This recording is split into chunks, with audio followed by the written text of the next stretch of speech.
নবম শ্রেণীর প্রিয় শিক্ষার্থী এচালদার স্যার ইউটিউব চ্যানেল থেকে তোমাদের সবাইকে স্বাগতম। আজকে তোমাদের আরেকটি নতুন ভিডিও নিয়ে হাজির হয়েছি। ইংরাজি অর্থাৎ ইংলিশ মডেল প্রশ্ন সিলেবাস সহ নবম শ্রেণী প্রথম পর্যায়ক্রমিক মূল্যায়ন 2025 সেট নম্বর 1 40 মার্কের প্রশ্ন প্লাস বিশ্লেষণ সহ সম্পূর্ণ সমাধান। তোমরা তাই যারা এখনও আমার এই চ্যানেলটিকে সাবস্ক্রাইব করোনি তারা এখন এই চ্যানেলটিকে সাবস্ক্রাইব করে বেল আইকনটি প্রেস করে দাও, যাতে এরকম আরও সুন্দর সুন্দর ভিডিও তোমরা পেতে পারো। নবম শ্রেণী ক্লাস 9 প্রথম পর্যায়ক্রমিক মূল্যায়ন, পূর্ণমান 40, সময় 1 ঘন্টা 30 মিনিট, সিলেবাস নম্বর বিভাজন, নমুনা প্রশ্নপত্র এবং সেট নম্বর এটা 1 এবং সমস্ত প্রশ্নের উত্তর। আমি যদি বলি এটা একটা সাজেশন এবং 100% সাফল্য। আমরা প্রথমে দেখব ইংরেজি সিলেবাস তোমরা ইতিমধ্যে জেনেছো, তারপরও এখানে textbook Bliss, lesson 1 tales of Bhola grandpa, lesson 2 autumn, John Clare, lesson 3 all about a dog, lesson 4 a day in the zoo. অর্থাৎ এই 4টি লেসনের উপরে তোমার পরীক্ষা থাকবে, অর্থাৎ লেসন 1 থেকে 4 পর্যন্ত, ঠিক আছে। 40 মার্কের ইন্টারনাল ফর্মেটিভ এভালুয়েশন, হ্যাঁ, এবং তোমাদের 40 মার্ক হবে পরীক্ষা, আর ইন্টারনাল ফর্মেটিভ এভালুয়েশন 10 মার্ক, ঠিক আছে। এর মধ্যে দেখো তোমাদের নম্বর ডিস্ট্রিবিউশন এখানে দেওয়া আছে। যাই হোক, তোমরা সরাসরি দেখো প্রশ্ন 2025-এর প্রশ্ন এই প্যাটার্নে হবে। ক্লাস 9, ফুল মার্ক 40, টাইম 1 ঘন্টা 30 মিনিট। হ্যাঁ, reading the following passage and answer the question follow. অর্থাৎ এখানে তোমরা এই প্যাসেজটা পড়বে, রিডিং কম্প্রিহেনশন ছিন, এবং সেই প্যাসেজ থেকেই তোমরা এখানে উত্তরগুলি দিয়ে দেবে, ঠিক আছে। এবং এই 2 নম্বরের উত্তর ওই প্যাসেজ থেকেই দিয়ে দেবে। এরপরে 2, reading the stanza carefully and answer the question. এটাও তোমরা কি একইভাবে, এটা একটা কবিতাটা সুন্দর করে পড়বে, তারপর প্রশ্নগুলির উত্তর দেবে। তারপর রিডিং কম্প্রিহেনশন, এটা আনসিন কম্প্রিহেনশন থাকবে, এবং সেখান থেকে প্রশ্ন উত্তর তোমাদের দিতে হবে। এবং লাস্টে গ্রামার অ্যান্ড ভোকাবুলারি, এই গ্রামার অ্যান্ড ভোকাবুলারি থেকে তোমাদের বিভিন্ন ধরনের প্রশ্ন আসবে। সে 10 মার্কের যে প্রশ্ন সেটা তোমরা ভালো করে উত্তর দেবে। এরপরে হচ্ছে সেকশন সিতে রাইটিং স্কিল। তোমাদের প্রিপারেশনের জন্য আমি 3 ধরনের রাইটিং স্কিল দিয়েছি। একটা হচ্ছে স্টোরি রাইটিং, একটা প্রিপারেশন, আর একটা হচ্ছে লেটার, হ্যাঁ, বা অ্যাপ্লিকেশন। যাই হোক, এই হচ্ছে তোমাদের প্রশ্নের ধারণা। এখন সরাসরি চলে যাচ্ছি সমাধান পর্বে। হ্যাঁ, তাহলে তোমরা সমাধান পর্বে যদি দেখো, first summative evaluation 40 mark, internal formative আগে থেকেই বলেছি, এটা আবার দেখিয়ে দিলাম। এরপরে সরাসরি প্রশ্ন। হ্যাঁ, এই যে প্রশ্ন এবং এর উত্তরটা যদি আমরা দেখি, আই রিমেম্বার, হ্যাঁ, another funny incident about Bhola grandpa related by my father. আমি যদি এখানে আর একটু বড় করে দেওয়ার চেষ্টা করি, হ্যাঁ, তাহলে অর্থাৎ আমার বাবার ভোলা দাদা সম্পর্কে আরেকটি মজার ঘটনা মনে পড়ে। তারপরে ভোলা গ্র্যান্ডপা রিলেটেড, হ্যাঁ, by my father, it had been a rainy afternoon. এটা ছিল কি, তখন একটা বৃষ্টি ভেজা বিকেল ছিল। তারপরে Bhola grandpa while the excitement told my father and his friends that he had seen a gang of pirates. Bhola দাদা উত্তেজিত হয়ে আমার বাবা এবং তার বন্ধুদের বলেছিল যে তিনি জলদস্যুদের দল দেখেছেন। They were burying a large box under one of the sand dune on the seashore by our village. আমাদের গ্রামের পাশে সমুদ্রের ধারে বালির টিলার নিচে একটি বড় বাক্স পুঁতে রেখেছিলেন ওরা। At once father and his friends started looking for the hidden treasure. তারপরে কি হলো, সঙ্গে সঙ্গে বাবা এবং তার বন্ধুরা গুপ্তধন খুঁজতে শুরু করলেন। তারপরে evening passed on to at night, এমনকি সন্ধ্যা করে রাত হয়ে গেল। Moonlight coming through the clouds, মেঘের ভিতর দিয়ে চাঁদের আলো এসে পড়লো। A pack of jackals were howling, মানে কি এক প্যাকেট শিয়াল চিৎকার করছিল। তারপরে ইট ওয়াজ পাস্ট মিডনাইট, মধ্যরাত পার হয়ে গেল। At this point of time, সেই সময় কি হলো, Bhola grandpa confessed that there was no real treasure. হ্যাঁ, ভোলা দাদা স্বীকার করেন যে প্রকৃত ধন নেই। তারপরে it was all a dream which he had during his midday nap. তাহলে এটা ছিল কি, তার মধ্যাহ্নের ঘুমের সময় এটি একটি স্বপ্ন ছিল। Once Bhola grandpa had a great adventure in the Sundarban. একদা সুন্দরবনে একটা গ্রেট অ্যাডভেঞ্চার হলো। In this day royal Bengal tiger freely roam the dense jungle of the Sundarban. কি করলো, তখনকার দিনে রয়্যাল বেঙ্গল টাইগার সুন্দরবনে ঘন জঙ্গলে অবাধে বিচরণ করতো। তারপরে people took care to move about only in groups, particularly after sundown. একদিন সন্ধ্যায় ভোলা দাদা নাকি দলবদ্ধ হয়ে চলাফেরা করতো, অর্থাৎ লোকেরা বিশেষত সমস্ত সূর্যাস্তের পরে কেবল দলবদ্ধভাবে চলাফেরা করতো। One evening Bhola grandpa was returning from the weekly market. একদিন উইকলি মার্কেট থেকে ভোলা দাদা ফিরছিল। Suddenly at a distance about 5 years behind him থেকে একদিন তারপরে কি হলো, হঠাৎ তার পেছনে প্রায় 5 গজ দূরে রয়্যাল বেঙ্গল টাইগারের গর্জন শুনতে পেল। Royal Bengal tiger.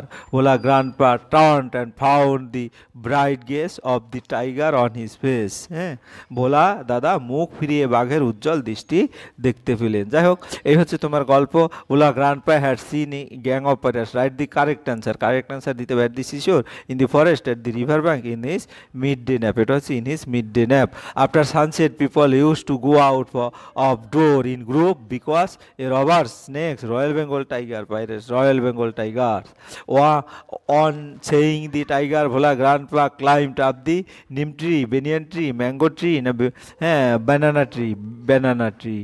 Answer the following question. What were the pirates doing when Bhola grandpa saw them? The pirates অর্থাৎ কি বলেছে, ভোলা দাদা তাদের দেখে জলদস্যুরা কি করেছিল? The pirates were burying a large box under one of the sand dunes on the seashore by the village when Bhola grandpa saw them. জলদস্যুরা তাদের গ্রামের পাশে সমুদ্রের তীরে একটি বালির টিলার নিচে একটি বড় বাক্স পুঁতে রেখেছিল যখন ভোলা দাদা তাদের দেখছিল। Why did people move in group particularly after sundown? হ্যাঁ, অর্থাৎ কি, কেন লোকেরা দলে দলে চলাচল করছিল বিশেষ করে সূর্যাস্তের পর? In those days royal Bengal tiger freely roamed the dense forest of the Sundarban. For that people moved in groups particularly after sundown. অর্থাৎ তখনকার দিনে রয়্যাল বেঙ্গল টাইগাররা সুন্দরবন ঘন বনে অবাধ বিচরণ করতে জন্য লোকেরা দলে দলে স্থানান্তরিত হয়েছিল বিশেষত সূর্যাস্তের পরে। Answer the following question. What were the pirates doing when Bhola grandpa saw them? Bhola দাদা তাদের দেখে জলদস্যুরা কি করেছিল? হ্যাঁ, the pirates were burying a large box, এটা আমরা বলেছি। এরপরে চলে যাচ্ছি রিড দি কেয়ারফুলি অ্যান্ড, এটা একটা কবিতা। হ্যাঁ, answer the following question. I love the fitful gust that shake, আমি সেই মানানসই দমকা ভালোবাসি। দি কেজমেন্ট অল ডে, যা সারাদিন কেজমেন্টে নাড়া দেয়। অ্যান্ড ফ্রম দি মজিএম ট্রি, এবং শ্যাওলা গাছ থেকে বিবর্ণ পাতাগুলি। দি ফেডেড লিভস, বিবর্ণ পাতাগুলি নিয়ে যায়। Twirling them by the windows pane, জানালার পাশ দিয়ে ঘুরিয়ে দেয়। With thousand others down the lane, এবং হাজার হাজার গলি দিয়ে। এ হচ্ছে কবিতা। অল্প কিছু, সম্পূর্ণটা নেওয়া হয়। Tick the correct alternative. The tree mention is, এখানে কোন ট্রি কথা বলা আছে? এখানে এলম ট্রির কথা বলা আছে। তারপরে the leaves are fresh, faded, এটা ফেডেড ছিল। Answer in brief. Who is the poet of the poem? John Clare is the poet of the. এটা কিন্তু তোমাদের মুখস্থ রাখতে হবে যে এই যে কবিতাটা বললাম, এই কবিতাটার কবিকে, কবিতার কবিকে জন ক্লেয়ার, কবিতাটার কবি। What does the poet love? Poet কি ভালোবাসতো? কবি কি ভালোবাসেন? The poet loves fitful gusts that say, কবি কাঁপানো দমকা হওয়া পছন্দ করেন। এরপর রিডিং কম্পিটিশন, এরপর unseen. Read the passage and answer the following question.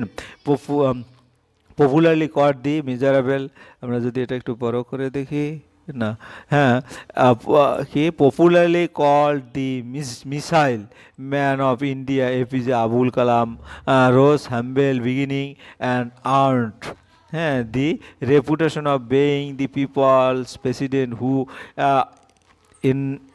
indebted himself to all section especially young। মানে কি, জনপ্রিয়ভাবে ভারতের মিসাইল ম্যান বলা হয়। এপিজে আব্দুল কালাম নম্র শুরু থেকে উঠেছিলেন এবং জনগণের রাষ্ট্রপতি হওয়ার খ্যাতি অর্জন করেছিলেন। হ্যাঁ, যিনি নিজেকে সমস্ত বিভাগে বিশেষ করে তরুণদের কাছে প্রিয় ছিলেন। devout Muslim and son of boat owner Abul Fakir Zainul Abedin, Abdul Kalam who assumed office as the president on 18 July 2002 was the country's first bachelor president born and brought up in the Rameswaram in Tamil Nadu. অর্থাৎ কি যিনি নিজেকে সমস্ত একজন ভক্ত মুসলিম এবং নৌকার মালিক আউল পাকির জয়নুল আবেদিনের ছেলে আবুল কালাম, যিনি 18 জুলাই 2002 সালে রাষ্ট্রপতি হিসেবে দায়িত্ব গ্রহণ করেছিলেন, তিনি ছিলেন দেশের প্রথম ব্যাচেলর রাষ্ট্রপতির। জন্ম তামিলনাড়ুর রামেশ্বরমে বেড়ে ওঠা। তারপরে Kalam was known for having a unique style and joined after graduating from Madras institute of technology MIT মিট। হ্যাঁ, কালাম একটি অনন্য শৈলীর জন্য পরিচিত ছিলেন এবং মাদ্রাস ইনস্টিটিউট অফ টেকনোলজি থেকে স্নাতক হওয়ার পরে যোগদান করেছেন। Name of Kalam's father Abul Pakir Jainul Abedin. তারপরে Kalam's father is profession boat owner and imam of a local mosque. Kalam assumed office as, এগুলি কিন্তু তোমার ওখান থেকে খুঁজে office as a president on 18 July 2002। Full form of MITর ফুল ফর্মটা কি? Madras institute of technology. এভাবে তোমরা প্রশ্ন বুঝে উত্তর দিবে। এরপর write T for true and F for false statement. APJ Abdul Kalam was popularly known as Missile Woman of Africa. False, কারণ মিসাইল ওম্যান না, মিসাইল ম্যান। হ্যাঁ, Kalam was country's first bachelor president. True. তারপরে Kalam graduated from Tamil Nadu institute of technology. False. হ্যাঁ, Kalam was a devout Muslim. True. তারপরে find words from the passage. এই যে পিওয়াসের কাছাকাছি উত্তরটা কি? পিওয়াস অর্থ ধার্মিক, আর এটা হচ্ছে কি? ডিভোটি, অর্থাৎ এটা ভক্ত। কাজেই তোমার এই ডিভোটি কিন্তু তোমার এই সিন কম্প্রিহেনশনে আছে। পিওয়াসের সিনোনিম যেটা এখান থেকে লিখতে বলেছে। এরপরে ফেম অর্থ কি? খ্যাতি। তারপরে এটা কি? পপুলার জনপ্রিয়, এটাও কিন্তু তোমার কাছাকাছি যেটা সিনোনিম সেটা এখান থেকে। কিন্তু এরকম প্রশ্ন কিন্তু তোমার মাধ্যমিকও আসে, হ্যাঁ, আবার এখানেও আসে। Section B grammar and vocabulary. Choose the correct phrasal verb from the list below. হ্যাঁ, তাহলে take after, put up with, set up, make out, tell upon. Smoking effects কি? প্রভাবিত করা। তাহলে এফেক্টস যদি প্রভাবিত করা থাকে, আর টেল আপনও সেরকমই প্রভাবিত করা। None can tolerate such an insult. Tolerate অর্থ কি? সহ্য করা। তারপরে পুট আপ উইথ, এটাও কিন্তু সহ্য করা। তারপরে দি বয় রিজেম্বলিস his father.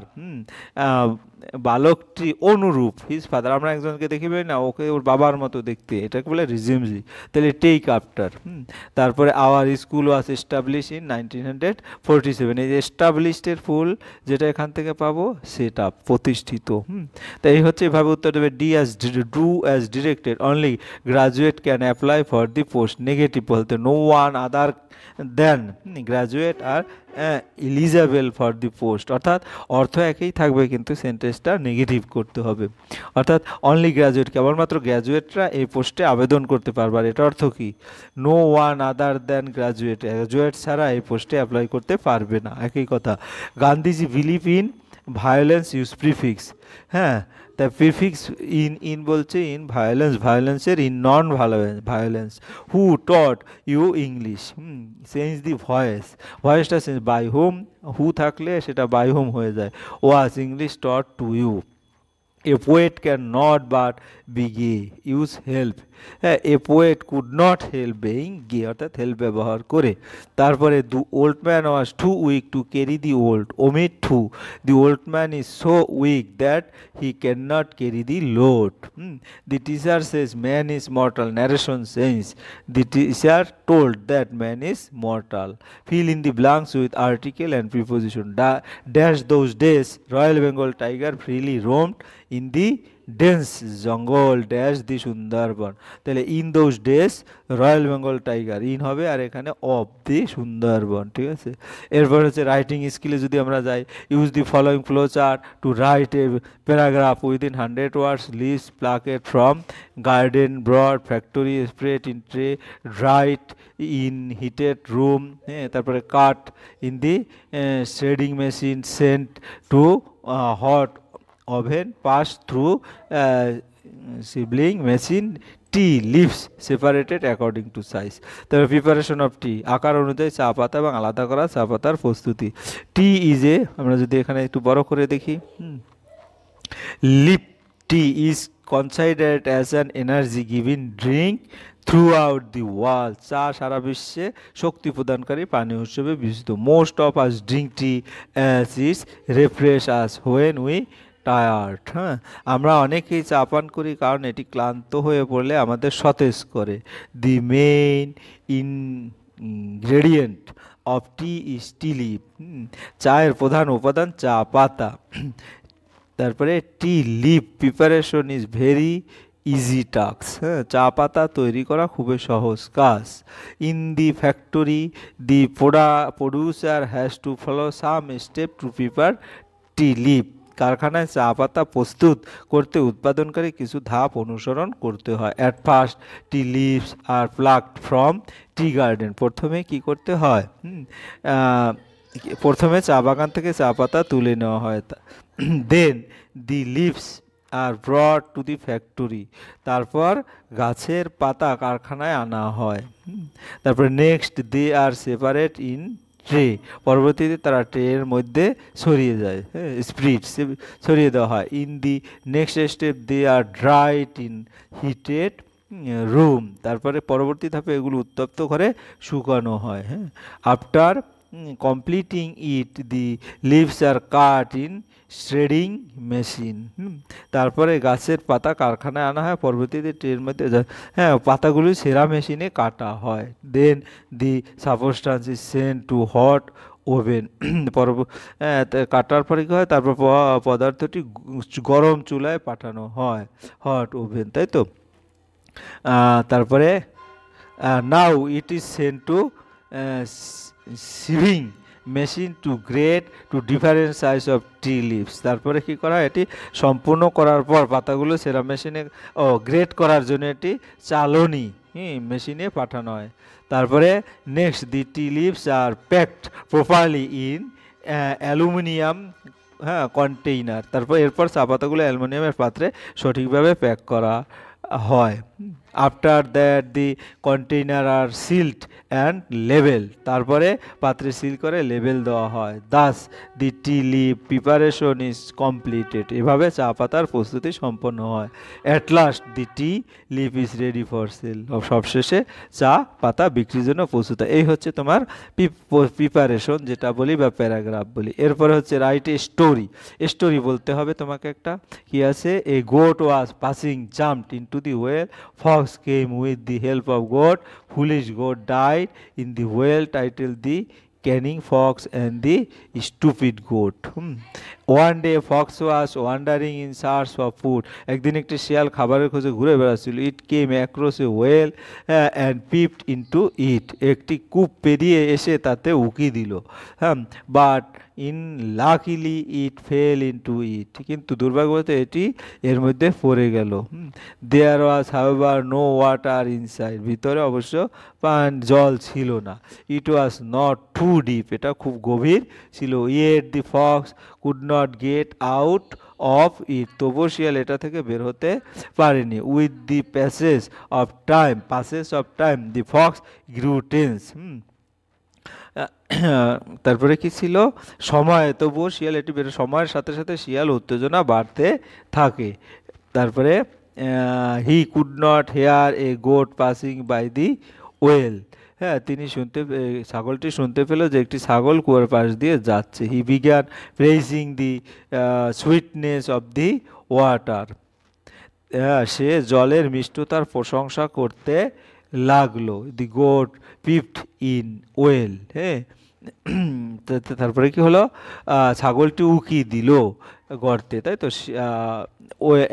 The fox invited the goat to taste the water. শিয়াল ছাগলটিকে জলের স্বাদ নিতে আমন্ত্রণ জানায়। The goat got persuaded and jumped into the well.